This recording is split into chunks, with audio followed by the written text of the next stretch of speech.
कार्यक्रमामध्ये उपस्थित आपल्या महापौर कल्याण डोंबिवलीच्या अर्चना देवी, त्याचप्रमाणे आमच्या शिवसेना, त्याचप्रमाणे ज्येष्ठ नगरसेवक गणेश जाधव, काय कशा पद्धतीने पाठपुरावा केलाय आपण? खूप आज मोठा आनंद होतोय। कल्याणकारांच्या वतीने मी राज्याचे उपमुख्यमंत्री एकनाथ शिंदे साहेब व डॉक्टर श्रीकांत शिंदे साहेब यांचे खास करून आभार मानण्यासाठी आजची पत्रकार परिषद घेतलेली आहे।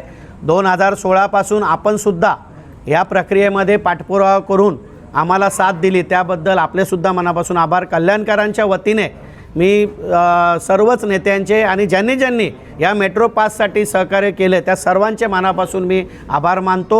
एवढंच मी यासंबंधी सांगेन। किती स्थानक असणार आहेत ठाणा ते कल्याण या मेट्रो? 17 स्थानक अंदाजे या ठिकाणी असणार आहेत ठाण्यापासून, आणि या सगळ्या स्थानकांचा फायदा कल्याण डोंबिवलीतल्या आजूबाजूच्या परिसरातल्या लोकांना होणार आहे। आणि कल्याणसाठी आजचा हा खूप दिवस हा आमच्यासाठी खूप महत्त्वाचा आहे, कारण की 10 वर्षानंतर याचं भूमिपूजन आदरणीय देशाचे पंतप्रधान नरेंद्र मोदी साहेबांनी केलं होतं देवेंद्र फडणवीस साहेबांच्या राज्यामध्ये, आणि त्यावेळेपासून आजपर्यंत हा मार्ग अयोग्य आहे हे मांडण्याचं काम मी सातत्याने केलं, आणि अजून काही मंडळींनी केलं।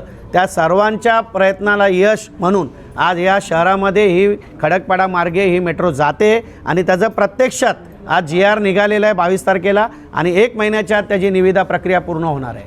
प्रत्यक्षात काम कधी सुरू होईल? प्रत्यक्षात काम माझ्या माहितीनुसार 60 दिवसाच्या आत सुरू झालं पाहिजे।